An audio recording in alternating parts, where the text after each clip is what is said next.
अस्सलाम वालेकुम दोस्तों, दांतों के मुतालिक एक नई वीडियो के साथ मैं हूं डेंटिस्ट तहमीद।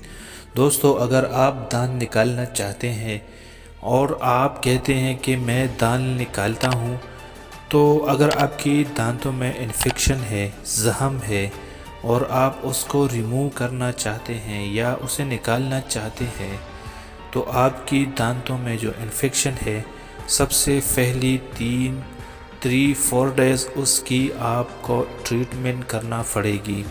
सबसे पहले आपको मेडिसिन उसका इस्तेमाल करना पड़ेगा कि आपकी दांतों में जो इन्फेक्शन है वो ख़त्म कर दे।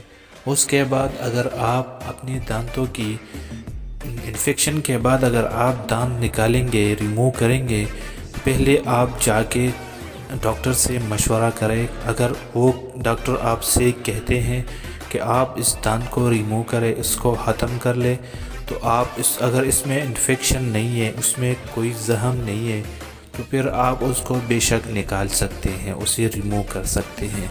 और अगर डॉक्टर आपको निकालने से मना करते हैं तो आपको प्लीज़ उस दांत को आप ना निकालें, क्योंकि उसके बाद फिर उससे ज़्यादा उसमें मसाइल आते हैं, जैसे कि आपका ज़ख़म फिर ठीक नहीं होगा। तकरीबन 20-25 दिन, 30-1 महीने तक आपका दर्द, आपका ज़ख़म बिल्कुल ठीक नहीं होगा। वो इस वजह से कि आपने दांत इन्फेक्शन में रिमूव कर दिया है, निकाला गया है। तो इसका ये आपको उससे एहतियात करना पड़ेगी कि आपको एहतियात उस टाइम करना पड़ेगी कि आपको दांत इन्फेक्शन में नहीं निकालना चाहिए। तो अगर आप दांत निकालते हैं तो उसके बाद एहतियाती तदाबीर क्या है, उसको भी मैं आप लोगों के सामने पेश करता हूँ। सबसे पहले आपने, अगर आपकी दांत रिमूव हो जाए तो आपको क्या करना चाहिए, वो भी मैं आप इस वीडियो में आप लोगों को बताता हूँ। एहतियाती तदाबीर ये है कि आपको गर्म चीज़, हार्ड चीज़ आपने बिल्कुल नहीं खानी। ठीक है दोस्तों, नरम चीज़ खानी है। चावल, दही, दूध, ये बिल्कुल आपको खट्टी चीज़ें ये बिल्कुल आपने नहीं खानी। उसके बाद दूसरा, आपने इसमें अगर आप खाएंगे तो वो आप ठंडी चीज़ खाएंगे। ठीक है दोस्तों, नरम चीज़ खाएंगे, इससे आपकी दांत, आपकी जो ज़ख़म है, इन्फेक्शन है, वो इंशाल्लाह उससे ठीक हो जाएगी। ठीक है। और दांत निकालने के बाद आपने जो इसमें कॉटन रखा हुआ है, जो रुई रखी हुई है, वो आपने तकरीबन आधा घंटा उसमें रहने दे।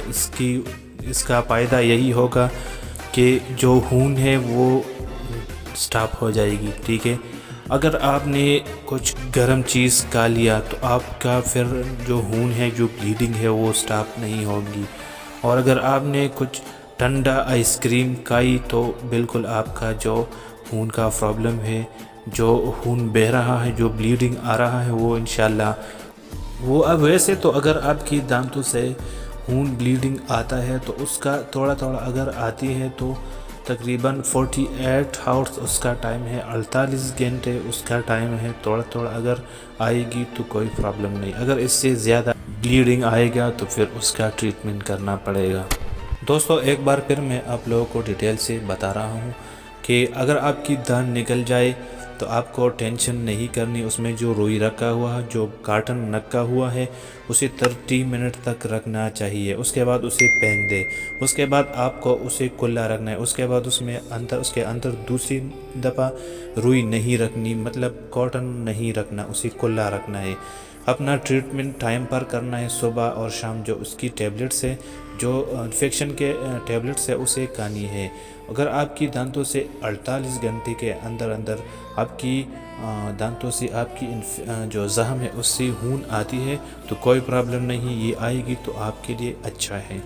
बस इसमें इतना कोई ख़ास बात नहीं, कोई टेंशन की बात नहीं, कोई घबराने की बात नहीं। अगर आप दांत निकालते हैं, जो मैंने इस वीडियो में आप लोगों को बता दिया, तो उसी तरह इंशाल्लाह अगर आप करेंगे तो आपका जो इन्फेक्शन है वो इंशाल्लाह 2-3 दिन के अंदर अंदर ठीक हो जाएगी। उम्मीद है मेरी वीडियो आप लोगों को पसंद आई होगी। अगर मेरी वीडियो आप लोगों को पसंद आती है تو پلیز لائک کریں، چینل سبسکرائب کریں اور بیل آئیکن ضرور دبائیں تاکہ آنے والے نئے ویڈیو آپ لوگوں کو جلد سے پہنچ جائے۔ انشاءاللہ ملتے ہیں نیکسٹ ویڈیو میں، تب تک کے لیے اللہ حافظ۔ پاکستان زندہ باد۔